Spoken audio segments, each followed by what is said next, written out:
देवरानी का पति जंगल से लकड़ियां काटकर शहर में बेचता था। अक्सर वो बीमार रहा करता था। वहीं देवरानी जेठानी के घर का सारा काम करती थी। बदले में जेठानी बचा हुआ खाना, पुराने कपड़े आदि उसे दे देती थी, जिससे देवरानी का परिवार चल रहा था। माघ के महीने में देवरानी ने तिल चौथ का व्रत किया।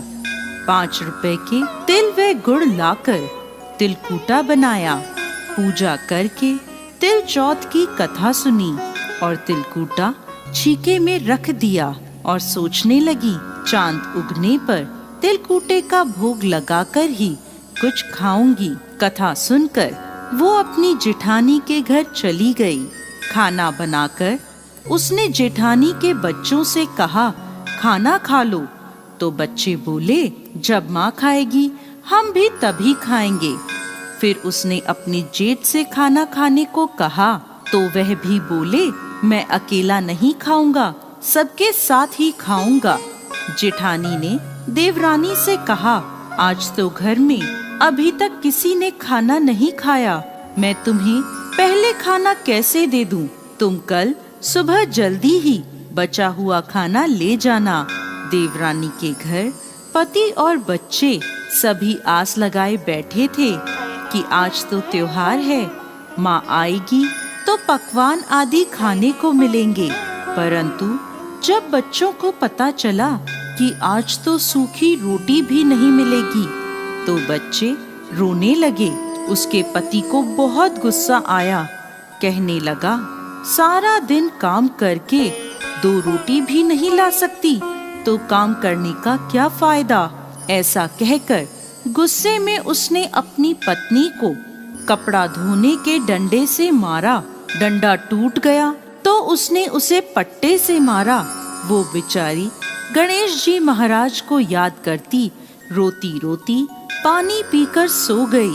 उस दिन गणेश जी महाराज उसके सपने में आए और बोले, धोवना मारी, पाटा मारी, सो रही है या जाग रही है? वो बोली, कुछ जाग रही हूँ, कुछ सो रही हूँ। तब गणेश जी बोले, मुझे भूख लगी है, कुछ खाने को दो। तब वह बोली, क्या दूं? मेरे घर में तो अन्न का एक दाना भी नहीं है। थोड़ा सा पूजा का तिलकूटा छीके में पड़ा है, आप वो खा लें। तिलकूटा खाकर गणेश जी बोले, धोवना मारी, पाटा मारी, निपटाई लगी है, कहाँ निपटूं?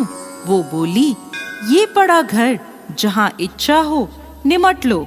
फिर गणेश जी बोले, अब कहाँ पोंछूं? तो वह गुस्से में बोली, कब से तंग कर रहे हो? मेरे सर पर पोंछो और कहाँ पोंछोगे?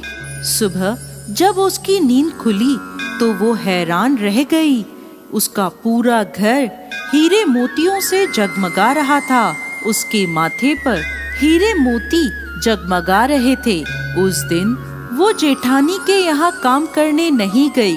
काफी देर राह देखने के बाद जेठानी ने अपने बच्चों को चाची को बुलाने भेजा।